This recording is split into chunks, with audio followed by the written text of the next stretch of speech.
Let's be honest, most myofunctional therapists are incredible clinicians, but struggle when it comes to networking. And it is not because you're doing it wrong, it's because no one ever taught us how to build real professional relationships in this space until now. Welcome, all of my Myo best friends. The hidden art of networking, particularly within myofunctional therapy and specifically for dental professionals, this is for you. This much needed guide. And so, as I welcome you in, I would be remiss if I didn't tell you who I am and why I should even be talking to you about this topic in the first place. I'm Carice Laguerre. I'm your Myo best friend. I am here with over 70 hours of content between YouTube and on LinkedIn that help to up-level you and the rest of this myofunctional therapy community because there is no real pressure for excellence in our service. And so that's what I'm here to do. I'm here to help you get all of those missing pieces that you didn't get in whatever your introductory course was. And if you've been here long enough, you know exactly how I feel about that. You know about the tens of thousands of dollars I had to spend to learn. And that is why I am here providing you with all of the goods for free. Yes, my friend, it does not have to be the way that you anticipate it to be, where you show up for a live, or you show up for a webinar and there's a whole bunch of fluff and then there's a paywall for information. No. That's not what we do here. Paywalls are for people who really don't have any substance, and people who do have substance have over 70 hours of education available for free and more paywalls than any other myofunctional therapist.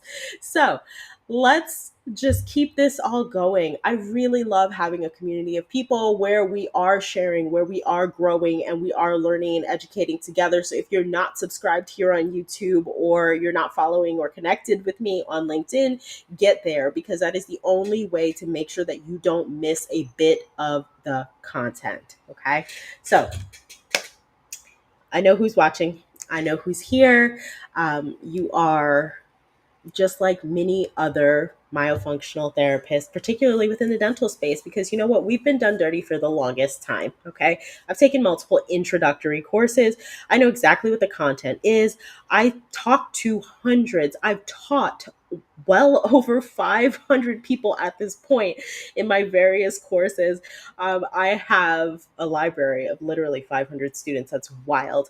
But I've taught over 500 people. I've spoken to so many prospective people or people who just needed some guidance or help. Let me tell you, when I say dental professionals lose their investment in myofunctional therapy at 3 times the rate of other professionals who enter into this field, I am not joking, and probably very much wanting to see some of the data reevaluated, because it's probably a greater number than that. You end a course and you're this. You are just frustrated. You have no idea what it is you're supposed to do with this information, much less how you're supposed to network and like get out there and talk to people. A lot of dental hygienists who wind up in myofunctional therapy end up with imposter syndrome. I've been there. I'm just a lowly dental hygienist. What do I know? How am I going to walk in and tell some physician about myofunctional therapy? How am I supposed to talk to a dentist about myofunctional therapy? I'm not even allowed to diagnose. How am I supposed to be able to talk to practitioners confidently when all they think I do anyway is just scrape teeth? I get it. I've been there.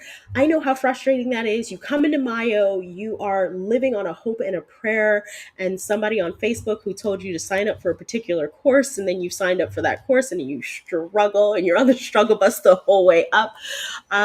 There's a smart way to do things, and there's definitely a very, very particular path within this field specifically to get to relationships that really do produce and bring money into your business, because that's what we ultimately need. Now, if you've implemented myofunctional therapy, into your dental practice or you've implemented it independently, this is really actually going to help you, because we're going to really just talk about how you build a team. I thought I've already talked about this on this channel. No, I've talked about the team and the members of the team, and like how myofunctional therapy really complements other members of the team. And so there's a lot of great talking points there, and a lunch and leverage. And don't worry, all of that will be linked at the end of the video. But for this, we're focusing on how you make those connections. How do you get your foot into the door and make meaningful connections that really do translate into referrals? Because that's what we all want. We want to stop looking like this frustrated person. So you went to a course, and I'm sure in your course, all they told you that you needed was to just go to like some networking events, just go shake some hands. The more hands you shake, the more business you close, right? Has anybody heard that? That is a big thing. Or just go, you make some baskets and you do some things. And hey, I'm guilty. I teach that too, but I also teach like the broader scope of everything that we're about to learn tonight. But because these are some of my pictures of cold networking, cold marketing things that I've done, these baskets of goodies. I still have a box of goodies. I love having a box of goodies to go and to take in office. There's nothing that makes me more excited. But then I've also been on the other hand of taking a box to an office, sitting down with a dentist, handing that box of goodies to the dentist. They open it up, and he literally looked at me. And I tell this story so many times, and nobody ever looks not shocked when I say it. But he literally looked at me and said, "What the bleep am I supposed to do with this?" Okay, sir. Well, I don't think I should have brought these treats to your office, but I thought that I was making a great first impression. And that's part of the problem, right? Like, is that we think we have a perception of how we should be networking, as opposed to really diving into where we want to network and how exactly we should be approaching these places that we want to network. That way you don't fall into those traps. Guess what? That person had three, not one, not two, but three practices, all practicing in the specialty that I really wanted to work with. So I won't be too specific, otherwise you'll know exactly who I'm talking about. But three major practices, and I get zero referrals from that person. I've been in the same space as that person. I've been on shared stages with that person. I've seen that person numerous times since. And we just haven't been able to connect again since that first failed impression. So don't be like me and lose out on major opportunities like that. But there are ways to recover, because my practice is not suffering as not getting that. He's just not meant to work with me. There are lots of others who are, and they do work with me. And those people, I love them, I cherish them, and you'll learn more. Okay.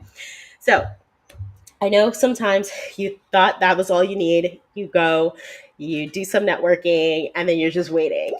And you're like, they're going to call me for a lunch and learn. Or maybe you went and you did their lunch and learn.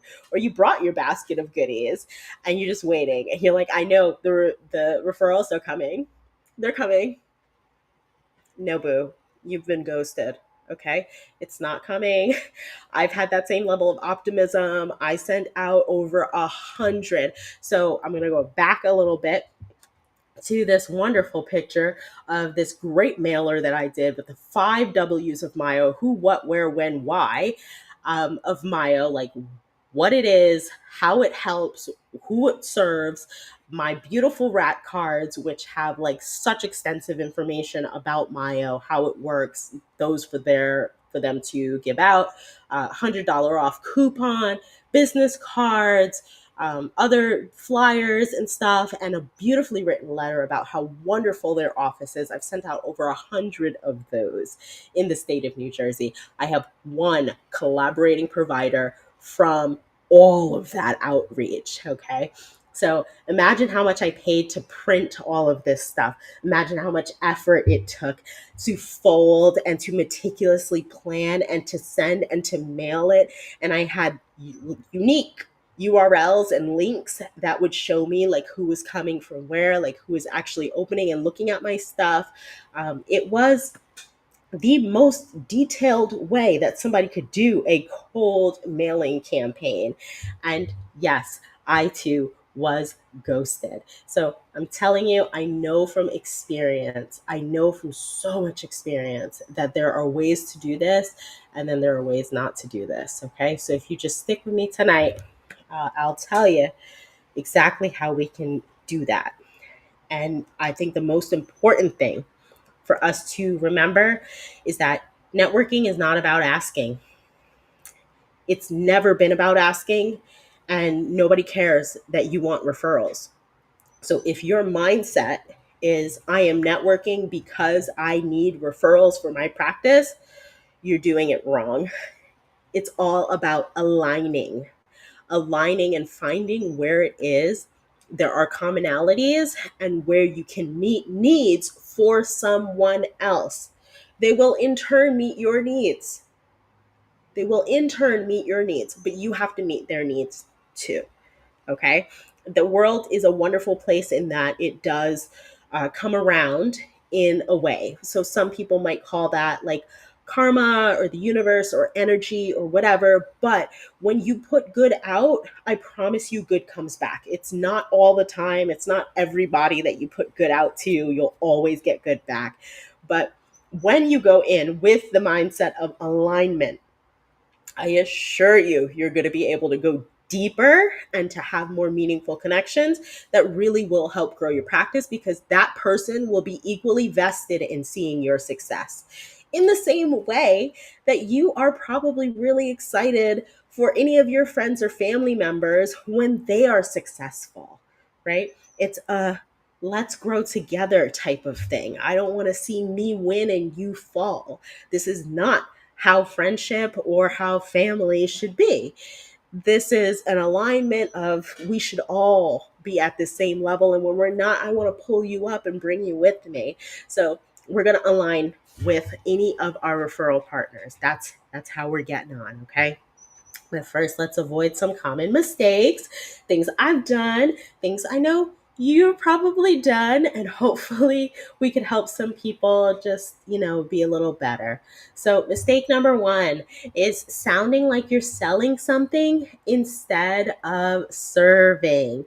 You are there to serve. Your main purpose in any sort of networking and team building is to serve those who you are hoping to collaborate with. Who is it that they would like to work with? What is their ideal audience? I think people go in blindly sometimes for ENT. And in Myopathway, there's a whole thing about ENTs and about how there are specialties and subsects of ENT and which ones are the ones to look for and what are their particular procedures and how does Myo work with them. Like, this is what I need you to be doing. This is the level of education I need you to get about your introductory courses. Myopathway is not an intro course. It is a comprehensive course for a reason. But I need you to be doing this level of things because you would not know that there's a whole subsect about just ENT and how you can connect with an ENT and what specific procedures they do and how it works with Myo and what's the recovery time and when can you start and what do you pause and when do you use it. All of that is in there. Can you find that somewhere else? I don't know. You don't know. Stop asking on Facebook, right? You just got to talk straight to the instructors. If you don't do that, you're going to wind up in a bad spot. But sounding like you're selling something instead of serving. So when you're serving, let's say I'm talking to an ENT, this ENT is not about doing any type of pediatric work. They do sinuses and rhinoplasties and all this stuff, and they only want adults. But because you seem to be aligned with them in some small way, you feel like you could send them anybody. So you send them the 13-year-old. Like, I don't work with 13-year-olds. I am an adult an adult ENT who specializes in this particular thing. I don't want to scope that 13-year-old and look at their tonsils and adenoids. Like, that's not what I'm here for. This is what I do, and this is how I would like my referrals to come in. And if you don't know that first and you go in and you're just sort of pitching myofunctional therapy as if somebody cares, nobody cares about myofunctional therapy. Nobody's as passionate as you. And the second you get over that, will be the best day of your life, because then you will start to dig deeper into things that actually matter to people. Okay. This is really important for networking too. Second part, and I know it came up early, but second common mistake is that you start like over talking. So, hygienists, we do this a lot because people don't believe that we are as knowledgeable as we are. We want to go further, go deeper. I'm going to use all of the terms. So I think that the, velopharyngeal space is not adequately, it's not adequately sufficient, or what, like you start using words. I don't even know how to do it because I try to talk as simple as possible. If my 10-year-old can't understand what I'm trying to say, then I shouldn't be saying it to anyone. And so I think it's really important that when you're networking, you get really simple. They understand that you know something they don't know. You don't have to prove yourself to anyone. You are perfectly whole and capable as you are. You are worthy of being in the rooms and having the conversations that require high levels of intelligence. You proved that the second you got a professional licensure. So, your licensure in your state, check. You're brilliant. You are so smart. Hygiene is competitive. Nobody knows, nobody cares. Hygiene is super intricate with like the things we learn about like dental embryology and like pathology and pharmacology, and we go deep. And nobody knows, nobody cares. But let me tell you, boo, I know you are brilliant to have come to where you've come. And you've done nothing but learn since. Hygienists go above and beyond. There are no people I know that go for CE the way that hygienists go for CE. So you're fine. You're smart. There's nothing to prove here. You can talk about Mayo in the simplest of terms and absolutely positively crush it in having them know that you know what you're talking about. I would much rather you be more clear and direct with what you're saying than trying to be intelligent and putting out an air of superiority that's unnecessary. It's totally unnecessary. Nobody needs that. Common mistake number 3 is not following up. You can't expect a call about a lunch and learn if you just pop up some, flowers at an office and offer to do a lunch and learn. And they're like, oh, okay, we'll tell the doctor that you stopped by. And then you wait and you wait. And you're like, oh, that office never called me back. You should follow up. You should call. You should make sure that you're taking that step to ensure that, one, the doc received the flowers, like, hey, this is Carice. I'm just calling because I stopped by the other day. I left the box with all of the snacks and so forth. And I just wanted to make sure that everybody got some, that people liked it. Were there any allergies? I'm happy to bring back something different if people didn't like those snacks. I just want to make sure that the doctor got to see the paperwork that I left. And if you guys were interested in a lunch and learn, I'd be happy to bring you more than snacks, a meal. Now, you don't have to do meals, okay? You don't have to do that. But that would be a great way to follow up. And I don't think that the gatekeeper, which we'll talk about a little bit later, but I don't think that the gatekeeper would be opposed to that and would just be like, oh, nope, sorry, we're not interested. And then just hang up on you. They'd be like, no, we did get the snacks. We like them. Thank you so much. We appreciate them. They'd probably let you down easy if they are going to let you down. Or they'd be like, you know what? Because this happens a lot too. You know what?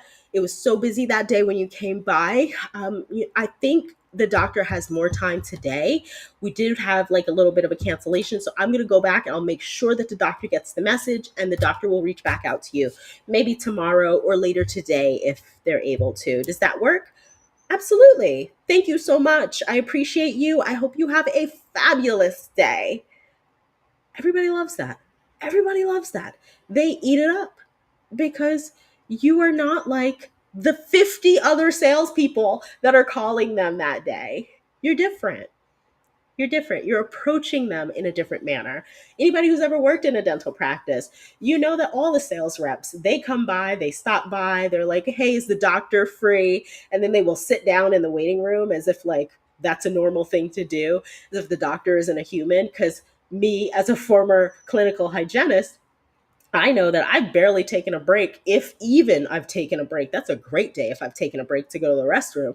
But like the doctor hasn't taken a break. And you think that when the doctor does take a break, they want to sit down and talk to you while you pitch them something? That's crazy. It's bizarre, absolutely bizarre. But you have to follow up, be unique, stand out. You are not the only person approaching this practice. Make sure that you are, you know, following up and connecting. But don't do it too soon. Don't be like next day, like, hey, did you guys talk about the stuff yet? No, give it like 2, 3 days, call back, connect, and just make sure that your message got through to who you wanted it to get through. Fourth mistake is leading with I instead of you. I always start off all of my communication with anybody saying that you are the provider I was told I needed to meet. You have the practice that I was told I needed to be with. You have a patient that I was wholly impressed by how knowledgeable they were. They talked so well about how much time you spent with them. I've never heard of a physician sitting by waiting for somebody to come up with some questions, and then they would leave if they didn't have any questions and they were absolutely certain. And so they got adequate time. I've never heard about that. Typically, physicians run in, they run out. Like, oh my gosh, you are fabulous. And I really want to know how I can help you grow your practice, because more people need to experience your clinical level of excellence. And I have some patients that I would love to refer. By the time I got to it had even nothing to do with me. Okay. I have pumped you up. Your head is adequately swollen and you're ready to receive. Oh, okay. You've got patience for me. My ears, they're listening, right? You're ready. If somebody came to you and said, oh my gosh, you're the myofunctional therapist I've heard so much about.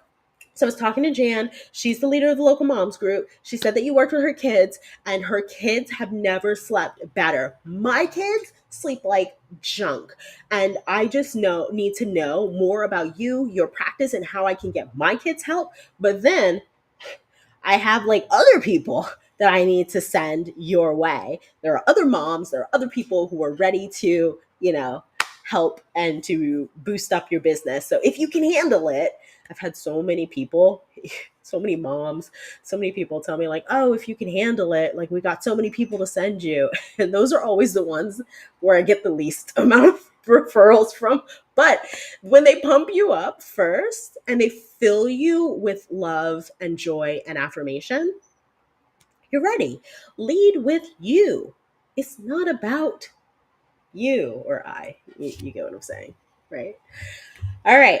And 5, assuming that one meeting, one quick coffee, one quick handshake at a networking event or whatever means that you're now going to collaborate. So because you met them, all of a sudden now they're your referral partner? Like, no. One meeting is not a collaboration. One meeting does not a collaboration make. It is a collection of your experiences that you have and your mutual relationship that really is the builder and the driving force for your being able to get a referral and collaborative relationship. Okay. So those are the top 5 common mistakes. So now that we've got that out of the way, let's talk about how we can move forward and do better. Because can we fix it? Yes, we can. Okay, we can do better. We can and we will be better. For those of you who really don't understand the reference and the GIF, it's Bob the Builder. And maybe you need more joy in your life if you don't know Bob the Builder. But it's all going to be about the ACT, the ACT, how you align, how you connect, and how you translate all of that. Okay. So ACT. Everybody loves a good acronym. This is how you're going to network. This is how you're going to be able to really build more powerful, meaningful relationships and stop getting ghosted. You're so much better than being ghosted. Okay. So let's dive into aligning. There are different types of people that you will be aligning with. And that's the first thing. You don't go into all relationships the same, because they're not all the same. There are peer to peer relationships. So those are people who are within the industry that you are in. There are cross discipline relationships, people who are in similar fields, but not like they might still be practicing airway or sleep or whatever. It might be a sleep physician, but they're not in dentistry. Okay. And then community relationships, where you would be building relationships with people who are external of even healthcare. Okay. So peer to peer are your orthos, your prosthodontists, your periodontists, your sleep dentist, your hygienist. Yes, if you are not connecting with fellow hygienists, you are doing something wrong. So you should be at local hygiene study clubs. If there are some, you should be at your local ADHA. Please join your ADHAs. We are only good when we have associations with numbers. So make sure you join. Make sure you keep up with your RDH magazine subscription. Make sure you are taking part of a lot of these things that are out here and fulfilling and pouring into hygiene. But when you participate in hygiene events and you educate other hygienists about what you do, they will send people to you. Nobody supports hygiene like we support each other, okay? We're all about it. So yes, hygienists are included in that, general dentist, pediatric pedodontist. Like, you want to have all of those people that you connect with, and those are peer to peer. Whereas in cross discipline, that's your ENTs, your SLPs, your OTs, your physical therapists, your lactation consultants, your naturopaths, your sleep physicians. All of those people are cross discipline, and you don't speak the same language. You have to learn those languages. So connecting cross discipline is different from connecting peer to peer. When I sit down with an orthodontist and I talk to the orthodontist about the limitations of myofunctional therapy and how it's not evidence based and why it isn't for everybody who has orthodontics, why it's for very specific cases, and wherein I know I can optimize and how I can be of assistance because I know the mechanisms of action that are impactful soft tissue wise on a deep bite. So I can help you. That way you can get your deep bite to now close a little faster. Open up, not your open bite, your deep bite, right? We could get your deep bite to open up a bit faster so you can bring that mandible forward. Like, we're now speaking the same language. The ENT doesn't care about that. They don't care that I know my occlusion. They don't care that I know my orthodontic movement. They don't care that I know about perio and periodontal disease and the impact of a parafunctional habit on the periodontal ligaments. Like, they don't care about any of that. So why would I speak to any of those things? You're going to speak the same language as the person that you're trying to connect with. And so cross discipline, it's learning. It's all about learning. You're not on the same level. Okay. Community might be your teachers, could be your community leaders. You could be just talking directly via podcast or local television. You might be on parent groups and parent forums on social media. All of these are opportunities for you to network within a community setting, as opposed to, and that's a different type of leadership. Like, you're an expert on a different level when you are a provider in a community space, as opposed to cross discipline, where they think of you as more of like a referral person. You're just an extension of their resources that they have open to them. Same with dentistry. You're just an extension of that. With community, you're actually a little bit higher. You're the expert. They come to you with all of their questions and they expect you to have answers. And so let's get clear on how we align with each of those. Okay. So peer to peer. And this was my favorite movie growing up. I can't tell you how much I love this movie. And if you know what this is from, please put it in the comments below. Extra points to you, or maybe I'll throw a bigger discount on a course or something like that if you're interested in something either introductory or advanced. But if you know what this is, put it in the comments. Okay, so why this is here is because you really need to understand why they should care. Your peer-to-peer alignment is, again, it's not about you going and asking for referrals. It's about you aligning. Your alignment needs to be why they would care. Why does an orthodontist care about what it is that you're doing? And when does this really matter for them? So, how can this make the practice money? Is the biggest question.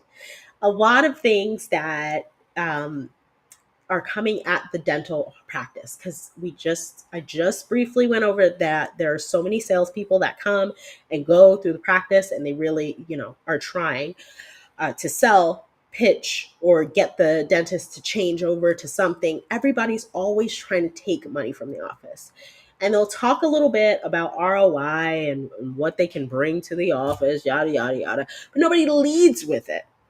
How can Mayo make the practice money? And this is not a practice that you are working in. This is a practice that you are referring to. How does Mayo make the practice money? You have to be able to sit down and to really process that. That is a big, important question to be able to answer. A lot of times I say, if you don't know your numbers and your stats, you're already at a deficit. But a lot of times it's costing about 60% of what it is that they would bring in to acquire a new patient.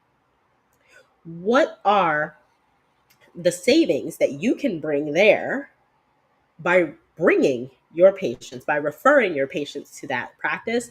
And how can that aid in case acceptance of related things? Do they do orthodontics in that practice? Do they do airway services? Do they do tongue tie releases or other laser treatments? Are they doing TMJ splints? Are they doing oral facial pain? Like, how can this aid in collaborative case acceptance? What we have a lot in myofunctional therapy is education. We patient educate like nobody has ever patient educated. There's time, yes, in the hygiene schedule for patient education, and hygienists are fabulous patient educators, but I have more time as a myofunctional therapist. I can dedicate an entire 30 minutes, all of it, the whole 30 minutes, to just talking to someone about myofunctional therapy or what I think their best options are. Why is it that my dentist told me that I needed to do Invisalign? Like, I don't think there's anything wrong with my teeth, like my tongue. I think it fits in my mouth. Like, what is the problem here? And by the time we're able to sit down and really go through that, because I have so much time, they're sold. They're sold. They're like, oh, got it. This is why I need to go back to my dentist. I need to get this done. They said that they were going to expand me with the clear aligners. So let me go get my expansion. And then I need to get my tongue and whatever. Like, I have to do my myo afterwards. So they're ready. They're sold, right? How can you align with a current need that they have? That's your hygienist. That's your orthos. That's your peers. That's your colleagues. How do you align has everything to do with how you can help them get a win. I hope that helped. Cross discipline. Thought this was great. Do I get bonus points back like I care? Again, we are making sure that they are at the forefront. We're aligning with their interests in mind, because there's nothing like a busy doctor who really gives a hoot about this thing you're trying to talk to them about that they've never heard about, that they didn't need at any point during medical school or residency. Because if you thought medical school was the end all be all, you're wrong. There's residency, there's additional testing, there's more and more and more, and it feels like it never ends for years on end. And then at some point, you finally graduate your residency. Yes, you get to be an attending, and yay. But we'll just slip on by that. But there's nothing that if they haven't learned it in all of those years and all of that testing, we didn't learn nothing about no myo. Why do I care? Why do I care? Do you know what I've been through? And we don't. We don't know what they've been through. I haven't gone through medical school. I can tell you about the traumas of hygiene school. I can tell you as a graduate from a school that had a dental school what some of the traumas were for the dental students. I can tell you that, some of that. But I didn't live it. And so I don't know what you've been through. But I can tell you that I respect you enough to do the work to understand it. And that's what you need to do. Get aligned by understanding how this can help aid their patients. They're always in service. We all get into this to help more people. How does this aid the patients? And don't come with some abstract like, oh, tongue posture and it's so important and mouth breathing is bad. Okay, great. I've got a great mouth tape that I'll tell them to use. Okay, great. They should have a replenish straw. Okay, great. Like there's simple ways to fix that. Who cares? No one cares about tongue posture. Get over it. Get all the way over it. It's time to start thinking beyond that. How are you helping to improve numbers for heart rate variability? What are you able to do for people who have autoimmune diseases? How will this benefit them? And if you don't have answers to that, I need you to start thinking deeper and start diving deeper into the content here, boo, because there's over 70 hours. I've told you the answers to a lot of these questions before, okay? Dive in. Do better. We can be excellent. We can be excellent together. It's not all just about tongue posture. No one cares. You see me? I see you. I love you. How do we optimize referral? How can we optimize the referral for them? How can I make this the easiest referral you've ever made in your life? How? Well, there's like 5 different ways if you go to my website. So just hand out a card. You hand out the card, that's it. 5 different ways that they can book their own appointment. It answers so many questions. I got an FAQ. I got freebies. I have social media. Like what do you need? What do you need? How do they typically do a referral? How can you learn this information? Come on, guys. I know we're needing to work the brain and to really think about this alignment, but these are how you make and build those deeper connections. If you come to the meeting and you know about me and my business and how things run and what all goes on, and you are educated and you're answering questions that I didn't even get to ask yet, whew, I am highly impressed and I want to get to know you more. I want to dive in. You've taken the time to get to know me, my business, my practice, my patients. You are expressing that you care. Yeah, I want a meeting with that girl.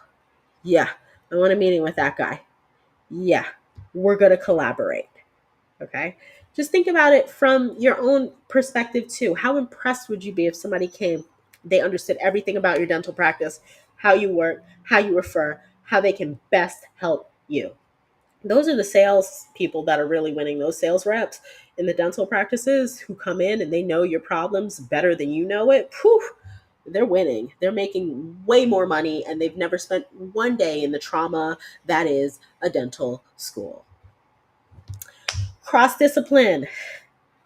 Nobody really seems to understand how myofunctional therapy really helps them. Anytime you do talk to them about tongue posture, people start getting into mewing. Mewing does more damage than good, and mewing completely dumbs down myofunctional therapy to like the most ridiculous aspects of it.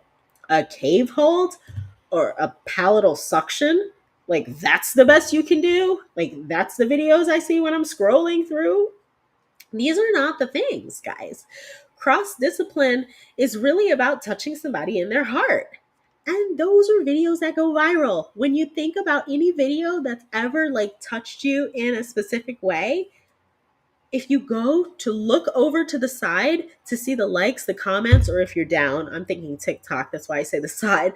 But if you look down on Insta or Facebook or wherever you might be, LinkedIn, if you look down underneath the post and you see the likes, the comments, the shares, it's the things that touch, that really do touch their heart. How can you touch someone's heart and someone's soul? How? What are the things that impact them on that level? And how can you benefit the greater community by servicing that need? So, if it's a school, how can you better service the need for that school? There's a whole lecture that I did about mini Myo and like how to collaborate and whatever, where I actually give the exact answer to that. So if you haven't seen it, that's somewhere to go back to. And what I love about having 70 hours of content, yes, I'm on a tangent, love me for it, okay? What I love about having over 70 hours of content, in addition to the 28 hours of Myo Pathway, the 10 hours of Airway Hygienist Academy, the numerous hours, dozens of hours, I would say, that are in the Myo Launch advanced courses, is that there's always somewhere for me to point people. And the best people are my myopathway people. If you're in one of my courses, you might as well be in all, because I wind up just giving things, because I'm like, oh, look, here's a link to this. This is where I talk about this. This is how you get this. And so this is how we win together as a tribe. And that's what you really need, is you need to find your instructor and the person who's going to love and treat you like family, and who's not just there so that when your cohort graduates, they never speak to you again outside of maybe a text message or like a um, email, I guess. I don't know. Like to hit them up on Facebook. Like, no, my people are with me. They're with me for a long time. They grow with me. And we're here week after week on YouTube and LinkedIn. Okay, alignment with your community. How does it service a bigger, broader need? How does it save money or time or stress?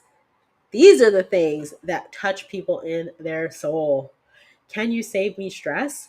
I've heard about cortisol levels and somatic exercises and all of these keywords that are just triggering people all over the place.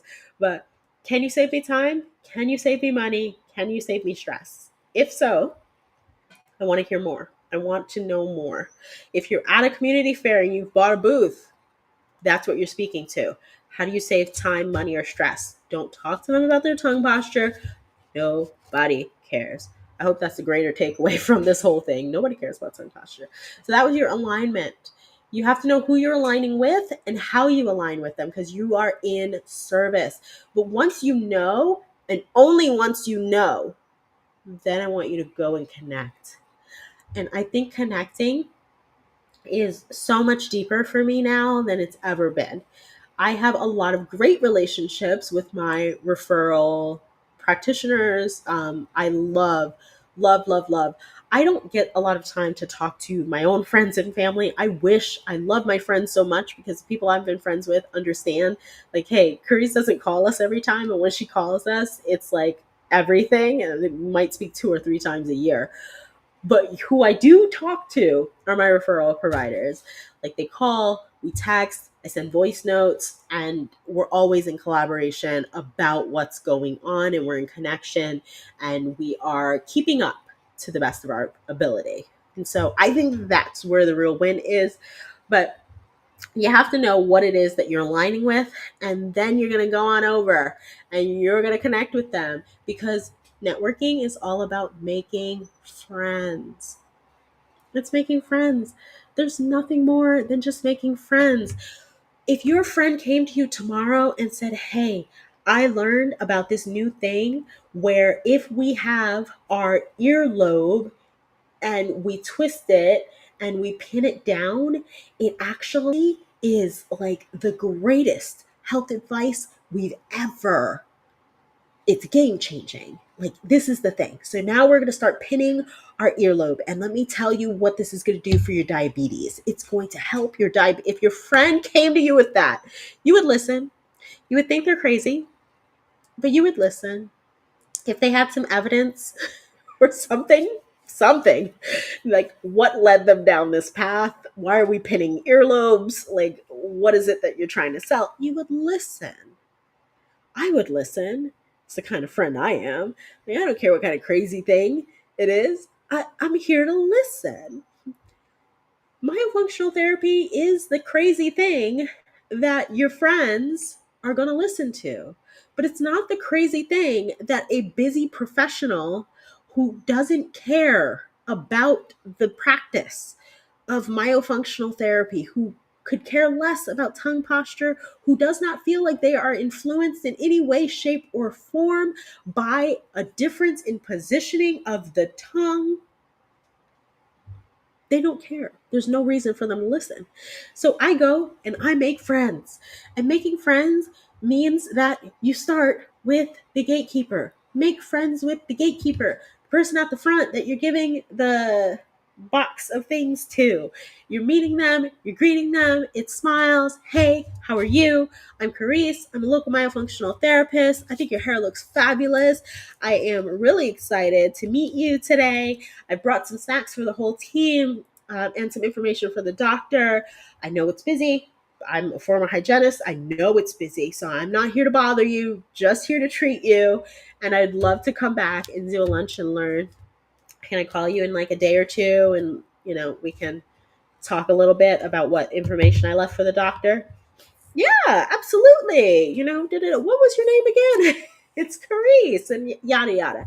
And so you go in and your goal is to make a friend. Now, is that moment in and of itself a friendship? No. But this is somebody that you might be speaking to a lot, because how often is the doctor themselves going to be actually making the referrals?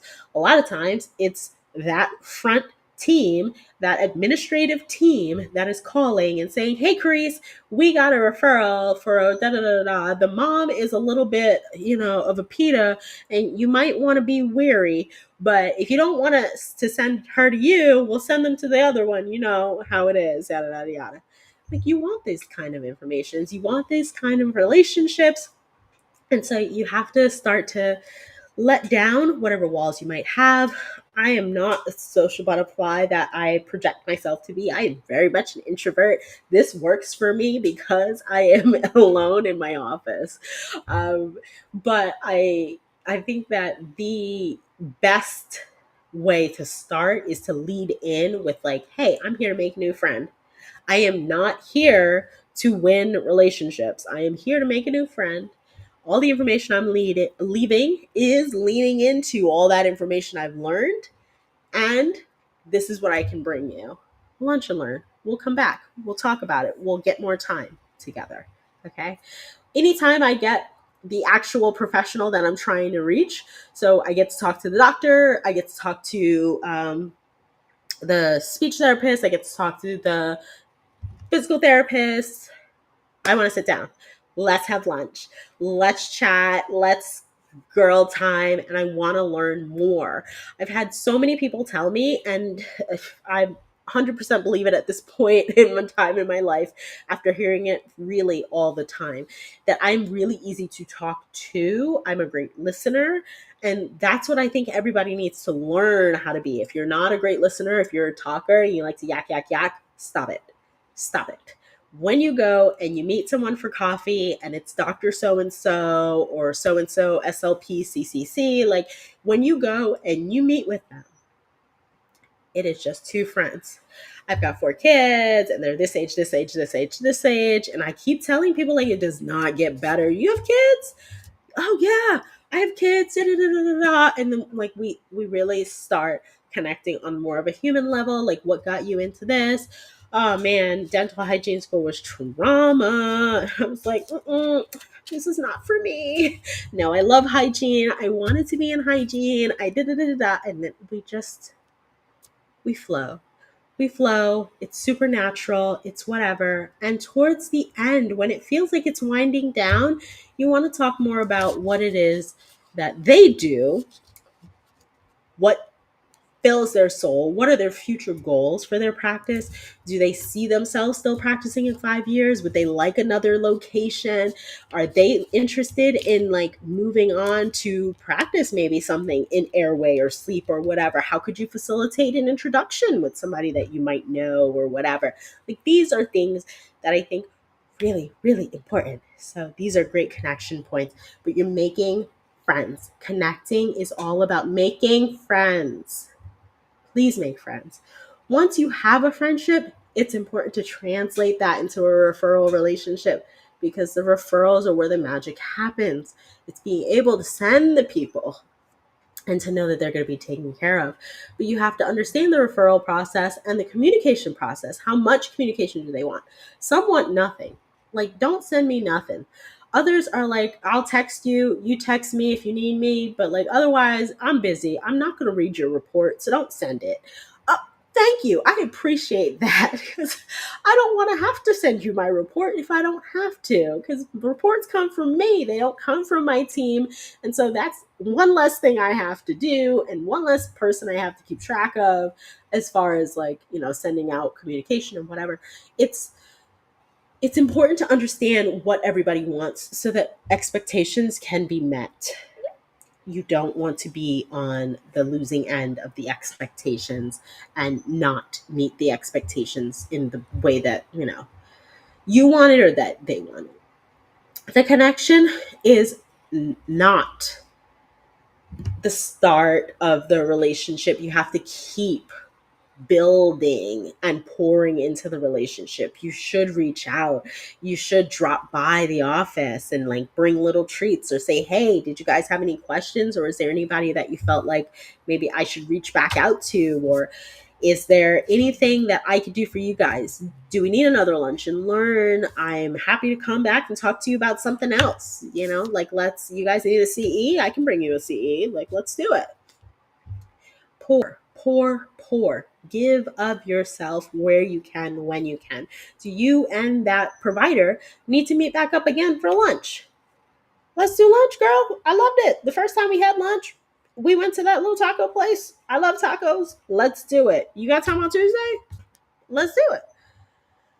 Spend time in their practice and invite them to spend time in yours. They should be able to see how you work, where you work, if they would like to, and or allow you to see a little bit of theirs, even if that's just you going through like the patient experience because you want to know about it for your referrals. And we're always leading in with your referrals because you are giving something, and then you can get back after. I tell people all the time in Myo Pathway, look, you're starting out, and as you are studying, you need to be looking and seeking out these referral relationships, because so much of that connecting and pouring into the relationship happens before they ever are ready to send you anybody. So you're like, oh no, I'm not going to connect with anybody now. I'm learning, I don't feel comfortable yet. Bump all that noise, okay? Even if you are not ready yet, I'm telling you, they are not ready yet. They don't meet you once and then start sending their most valuable asset, their patients, to you. That is not the way that works, okay?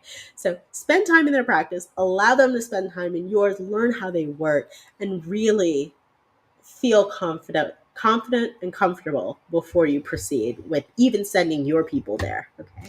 And then aim to have a line of direct communication, but also have boundaries. Okay.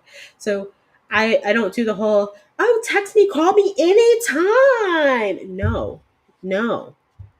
Hard stop, time out, flag on the play. Do not call me anytime. I have business hours.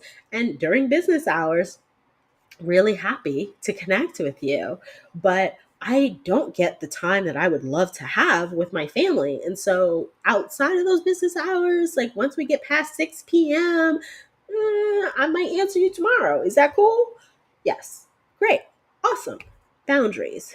So you can have my personal cell number, send all of the patients to the business number, because that's another boundary that people be crossing all the time. They're like, oh yes, I got the myofunctional therapist you should call. And then they go looking up my number in their phone and they give out my personal cell phone number. Like, no, please don't do that. Please don't do that. I love you so much, but don't do that. So let's make sure we're clear on how we communicate, how referrals operate for communication, and we also have boundaries around that. There shouldn't be any like real barriers for them reaching you. If they have to call and speak to your receptionist or your VA before they get to you, that's already a problem. That's your referral provider. They should have direct access to you for any patient questions or anything. Okay. So we did it, guys. We made it. Networking is not just about being liked. It's not at all about being liked, although you want to like the people who you are sending people to, right? It's about being leveraged. You're taking that relationship and translating that relationship into referrals. You need confidence in your skill set, so much confidence in that skill set so that when opportunity knocks, you are ready. Okay. You need to be ready. If there are any questions, throw them in the chat now because I'm telling you that there is nothing like being ready to grow and knowing that you can go from isolated to integrated. You can reach out to me at any point in time. I'm always happy to meet and we can talk through whatever your issues are and we can get you to the next level. But until then, my loves, it has been an absolute pleasure being here with you. And I look forward to seeing you again next time. Bye, friends.